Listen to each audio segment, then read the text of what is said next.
ಪರಮಪಿತ, ಪರಮ ಶಿಕ್ಷಕ, ಪರಮ ಸದ್ಗುರು, ಪರಮಾತ್ಮನ ಅತಿ ಪ್ರೀತಿಯ ಸಂತಾನರಾಗಿರುವಂತಹ ವೇದಿಕೆ ಮೇಲೆ ಉಪಸ್ಥಿತರಿರುವಂತಹ ಪೂಜ್ಯರು ಕಾಶಿನಾಥ್ ಸ್ವಾಮೀಜಿಯವರೇ ಹಾಗೂ ಇವತ್ತಿನ ಈ ಕಾರ್ಯಕ್ರಮದಲ್ಲಿ ಸನ್ಮಾನಿತರಾಗಿ ಆಗಮಿಸಿರುವಂತಹ ಸರ್ವ ಸಹೋದರ ಸಹೋದರಿಯರೇ ಹಾಗೂ ಈ ಸೇವಾ ಕೇಂದ್ರದ ಸಂಚಾಲಕರಾಗಿರುವಂತಹ ಶಾಂತ ಅಕ್ಕನವರೇ, ಶ್ರೀದೇವಿ ಅಕ್ಕನವರೇ ಹಾಗೂ ಇವತ್ತಿನ ಈ ಕಾರ್ಯಕ್ರಮದಲ್ಲಿ ಉಪಸ್ಥಿತರಾಗಿರುವಂತಹ ಸರ್ವ ದೈವಿ ಸಹೋದರ ಸಹೋದರಿಯರೇ, ತಮ್ಮೆಲ್ಲರಿಗೂ ವಂದಿಸಿ ಇವತ್ತು ಈ ಸನ್ಮಾನ ಸಮಾರಂಭ ಕಾರ್ಯಕ್ರಮದಲ್ಲಿ ಪರಮಾತ್ಮನು ಕೊಟ್ಟಿರುವಂತಹ ಸಂದೇಶದ ಕೆಲವು ವಾಕ್ಯಗಳನ್ನು ತಮ್ಮೆದುರುಗಡೆ ಇಡಬೇಕು ಅಂತ ನನಗೆ ಇಚ್ಛೆ.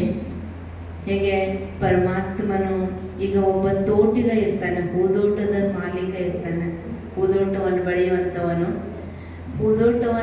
ಹೂವನ್ನು ಬೆಳೀತಾನೆ. ಎಲ್ಲ ಸುಂದರ ತೋಟ ಇರ್ತದೆ. ಸುಂದರ ತೋಟದಲ್ಲಿರುವಂಥ ಹೂಗಳನ್ನು ಸೆಲೆಕ್ಟ್ ಮಾಡ್ತಾನೆ. ಎಲ್ಲ ಹೂ ಒಂದೇ ದಿನ ತೆಗೆಯೋದಿಲ್ಲ, ಕೆಲವೊಂದು ಹೂಗಳನ್ನು ಸೆಲೆಕ್ಟ್ ಮಾಡ್ಕೊಳ್ತಾನೆ. ಅವತ್ತು ತೆಗೆಯೋದಕ್ಕೆ ಯೋಗ್ಯ ಇರುವಂಥ ಹೂಗಳನ್ನು ಸೆಲೆಕ್ಟ್ ಮಾಡಿಕೊಂಡು ಎಲ್ಲದರಗಡೆ ಪ್ರತ್ಯಕ್ಷ ಮಾಡ್ತಾನೆ. ಹಾಗೆ ಭಗವಂತನು ಕೂಡ ಈ ಸೃಷ್ಟಿ ನಾಟಕದಲ್ಲಿ ಪರಮಾತ್ಮನು ಈ ಭೂಮಿ, ಈ ಸೃಷ್ಟಿ ರೂಪಿ ಹೂವಿನ ತೋಟದ ಮಾಲೀಕ ಆಗಿದ್ದಾನೆ.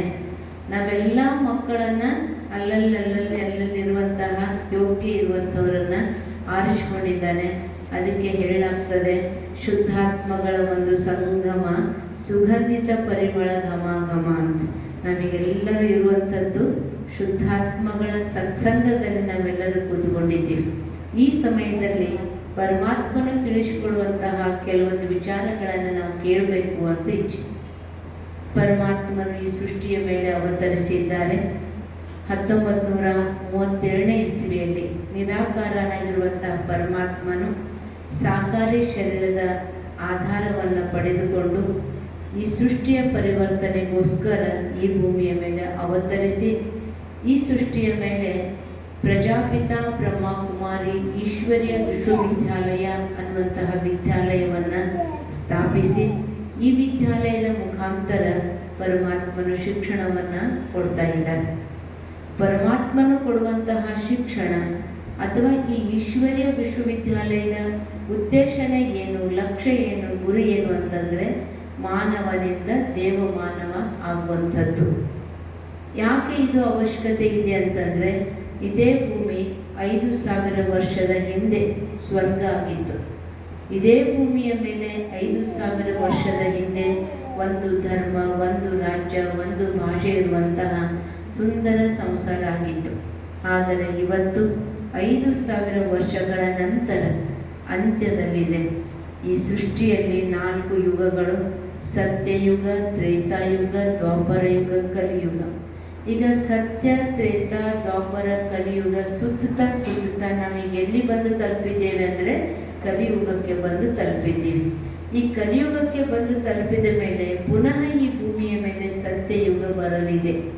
ಪುನಃ ಈ ಭೂಮಿಯ ಮೇಲೆ ಸುಂದರ ಸೃಷ್ಟಿಯ ನಿರ್ಮಾಣ ಆಗಲಿದೆ. ಪುನಃ ಈ ಭೂಮಿಯ ಮೇಲೆ ಒಂದು ಧರ್ಮ, ಒಂದು ರಾಜ್ಯ, ಒಂದು ಭಾಷೆ ಇರುವಂತಹ ಸುಂದರ ಸಮಾಜದ ನಿರ್ಮಾಣ ಆಗಲಿದೆ. ಅದಕ್ಕೆ ಸತ್ಯಯುಗ ಮತ್ತು ಸ್ವರ್ಗ ಅಂತ ಹೇಳ್ತೀವಿ.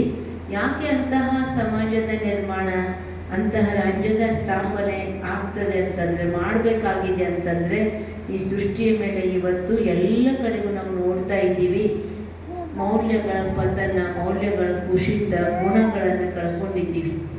ದೈವಿ ಗುಣಗಳನ್ನು ಕಳ್ಕೊಂಡಿದ್ದೀವಿ, ಅಸುರಿ ಗುಣಗಳಿಗೆ ವಶ ಆಗಿದ್ದೀವಿ.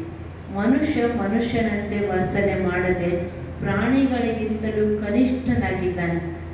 ಇವತ್ತು 2 ಮಂಗಗಳು ಮಾತಾಡ್ತಾ ಇದ್ವಂತೆ. ಒಂದು ಕಡೆ ಒಂದು ಮಂಗ ಹೇಳ್ತಿತ್ತಂತೆ, ನನಗೆ ಮನುಷ್ಯ ಅಂದರೆ ಛೀ ಅನ್ನಿಸ್ತದೆ ಅಂತ ಹೇಳ್ತಂತೆ. ಮತ್ತೊಂದು ಮಂಗ ಕೇಳ್ತದಂತೆ, ಯಾಕೆ ಅಂತ. ಆ ಮಂಗ ಹೇಳ್ತದಂತೆ, ನಾವು ಮಂಗಗಳಿದ್ದೀವಿ, ಬುದ್ಧಿಹೀನರಿದ್ದೀವಿ, ಪ್ರಾಣಿಗಳಿದ್ದೀವಿ. ಆದರೂ ಕೂಡ ನಾವು ನಮ್ಮ ಜಾತಿಯವರನ್ನು ನಾವು ಕೊಂದಿಲ್ಲ, ನಮ್ಮ ಜಾತಿಯವರ ರಕ್ತವನ್ನು ನಾವು ಕುಡಿದಿಲ್ಲ. ಆದರೆ ಮನುಷ್ಯ ಬುದ್ಧಿವಂತ ಅನಿಸ್ಕೊಂಡು, ಬುದ್ಧಿವಂತ ಪ್ರಾಣಿ ಅನಿಸ್ಕೊಂಡು, ಬುದ್ಧಿಜೀವಿ ಅನಿಸ್ಕೊಂಡು ತನ್ನ ಜಾತಿಯನ್ನೇ ತಾನು ನಿರ್ನಾಮ ನಮಗಾಗಿ ವಿಶ್ವದಲ್ಲಿ ಎಷ್ಟೆಲ್ಲ ಬಾಂಬುಗಳನ್ನು ತಯಾರಿ ಮಾಡಿಟ್ಟಿದ್ದಾನೆ.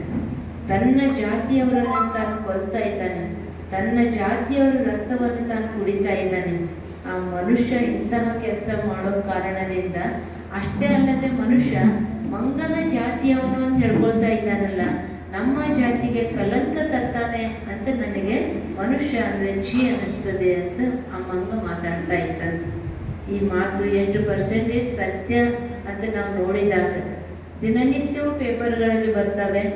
ಒಬ್ರು ಇನ್ನೊಬ್ಬರನ್ನ ಕೊಂದರು, ಒಬ್ರು ಇನ್ನೊಬ್ಬರನ್ನ ಕೊಂದು, ತಂದೆ ಪತಿಯನ್ನು ಕೊಂದ, ಪತ್ನಿ ಪತಿಯನ್ನು ಕೊಂದು, ಪತಿ ಪತ್ನಿಯನ್ನು ಕೊಂದ, ತಂದೆ ಮಗನ ಕೊಂದ, ಮಗ ತಂದೆಯನ್ನು ಕೊಂದ. ಅಂದರೆ ಇವತ್ತು ಮನುಷ್ಯ ಅನ್ನೋದ್ರಲ್ಲಿ ಏನು ಬೆಲೆ ಉಳಿಯದಂಥ ಪರಿಸ್ಥಿತಿಯಲ್ಲಿ ನಾವು ಬದುಕ್ತಾ ಇದ್ದೀವಿ. ಅದಕ್ಕಾಗಿಯೇ ಪರಮಾತ್ಮನ ಈ ಭೂಮಿಯ ಮೇಲೆ ಬಂದಿರುವಂಥದ್ದು. ಯಾವ ಸಮಯದಲ್ಲಿ ಧರ್ಮಗ್ಲಾನಿ ಆಗ್ತದೆಯೋ ಅಧರ್ಮವನ್ನು ನಾಶ ಮಾಡಿ ಸತ್ಯ ಧರ್ಮವನ್ನು ಸ್ಥಾಪನೆ ಮಾಡೋದಕ್ಕಾಗಿ ಬರುತ್ತೇನೆ ಎಂಬ ಪರಮಾತ್ಮನ ಅಭಯ ವಾಕ್ಯದಂತೆ ಪರಮಾತ್ಮನ ಈ ಸೃಷ್ಟಿಯ ಮೇಲೆ ಅವತರಿಸಿ ನಾವು ಮಕ್ಕಳಿಗೆ ಸತ್ಯ ಜ್ಞಾನವನ್ನು ಕೊಡೋದಕ್ಕಾಗಿ ಬಂದಿದ್ದಾರೆ. ಆ ಸತ್ಯ ಜ್ಞಾನವನ್ನು ಕೊಡೋದಕ್ಕಾಗಿ ಇರುವಂತಹ ಈಶ್ವರೀಯ ವಿಶ್ವವಿದ್ಯಾಲಯಕ್ಕೆ ಹೇಳಲಾಗ್ತದೆ ಪ್ರಜಾಪಿತ ಬ್ರಹ್ಮಕುಮಾರಿ ಈಶ್ವರೀಯ ವಿಶ್ವವಿದ್ಯಾಲಯ. ಯಾಕಂದರೆ ಇದು ವಿಶ್ವದಾದ್ಯಂತ ಇರುವಂತಹ ವಿದ್ಯಾಲಯ. ಇಲ್ಲಿ ಕಳಿಸಿಕೊಡುವಂತಹ ಶಿಕ್ಷಣ ಯಾವುದು ಅಂತಂದರೆ ಗುಣಗಳ ಗಳಿಕೆಯ ಶಿಕ್ಷಣ. ಆ ಶಾಲೆಗಳಲ್ಲಿ ಆ ವಿದ್ಯಾಲಯಗಳಲ್ಲಿ ವಿದ್ಯೆಯನ್ನು ಓದ್ತೀವಿ, ಅದು ಈ ದೇಹದ ನಿರ್ವಹಣೆಗಾಗಿ ಜೀವನದ ನಿರ್ವಹಣೆಗಾಗಿ ಗಳಿಕೆ ಮಾಡಿಕೊಳ್ಳುವಂತಹ ಪದವಿಯನ್ನು ಅಲ್ಲಿ ತಗೊಳ್ತೇವೆ. ಇಲ್ಲಿ ಗುಣಗಳ ಗಳಿಕೆ ಮಾಡಿಕೊಂಡು ಜೀವನ ಸುಂದರ ಆಗುವಂತಹ, ಸುಖಮಯ ಆಗುವಂತಹ, ಆನಂದಮಯ ಆಗುವಂತಹ ಶಿಕ್ಷಣವನ್ನು ಕೊಡುವಂತಹ ವಿದ್ಯಾಲಯ ಅಂದರೆ ಇದು ಈಶ್ವರೀಯ ವಿಶ್ವವಿದ್ಯಾಲಯ. ಇಲ್ಲಿ ಯಾವುದು ಜಾತಿ ಮತ ಪಂಥ ಧರ್ಮದ ಭೇದ ಇಲ್ಲದೆ ಸರ್ವರಿಗೂ ಸಮಾನವಾದಂಥ ಶಿಕ್ಷಣವನ್ನು ಕೊಡಲಾಗ್ತದೆ. ಈಶ್ವರೀಯ ವಿಶ್ವವಿದ್ಯಾಲಯದ ಸೇವಾ ಕೇಂದ್ರಗಳು ವಿಶ್ವದಾದ್ಯಂತ 137 ದೇಶಗಳಲ್ಲಿದ್ದಾವೆ. 8,500 ಸೇವಾ ಕೇಂದ್ರಗಳಿದ್ದಾವೆ. 11 ಲಕ್ಷ ಜನ ಇಲ್ಲಿ ಕಲಿಸ್ತಾ ಇರುವಂತಹ ರಾಜಯೋಗದ ಅಭ್ಯಾಸವನ್ನು ಮಾಡ್ತಾ ಜೀವನದಲ್ಲಿ ಸುಖ ಶಾಂತಿಯ ಅನುಭವವನ್ನು ಮಾಡ್ತಾ ಇದ್ದಾರೆ. ಇಲ್ಲಿ ಪರಮಾತ್ಮನು ನಮಗೆ ಕಲಿಸಿಕೊಡೋದೇನು ಅಂತಂದರೆ ತಿಳಿಸ್ಕೊಡ್ತಾರೆ. ಪರಮಾತ್ಮನ 3 ಅದ್ಭುತ ಸತ್ಯಗಳನ್ನು ತಿಳಿಸ್ಕೊಡ್ತಾರೆ. ಮೊದಲನೇ ಅದ್ಭುತ ಸತ್ಯ ಯಾವುದು ಅಂದರೆ ನಾನು ಯಾರು, ಎಲ್ಲಿಂದ ಬಂದೆ, ಯಾತಕ್ಕಾಗಿ ಬಂದೆ, ನಾನು ಇಲ್ಲಿ ಬಂದು ಮಾಡಬೇಕಾಗಿರುವಂಥದ್ದು ಏನು, ನಾನು ಯಾರು. ಇಡೀ ದಿನದಲ್ಲಿ ನಾನು ನನ್ನದು ಅನ್ನುವಂಥ ಶಬ್ದವನ್ನು ಉಪಯೋಗ ಮಾಡ್ತೇವೆ. ಆದರೆ ನಾನು ಅಂದರೆ ಯಾರು? ನಾನು ಬಂದೆ, ನಾನು ಹೋದೆ, ನಾನು ಕೊಟ್ಟೆ, ನಾನು ತಗೊಂಡೆ, ನಾನು ಊಟ ಮಾಡಿದೆ, ನಾನು ಮಲ್ಕೊಂಡೆ, ನಾನು ಅಂತ ಉಪಯೋಗ ಮಾಡ್ತೀವಿ. ಆ ನಾನು ಯಾರು ಅಂದರೆ ಈ ದೇಹದ ಒಳಗಡೆ ಇರುವಂತಹ ಚೈತನ್ಯ ಶಕ್ತಿ. ಈ ದೇಹವೇ ಬೇರೆ, ದೇಹದ ಒಳಗಡೆ ಇರುವಂತಹ ಚೈತನ್ಯ ಶಕ್ತಿಯೇ ಬೇರೆ.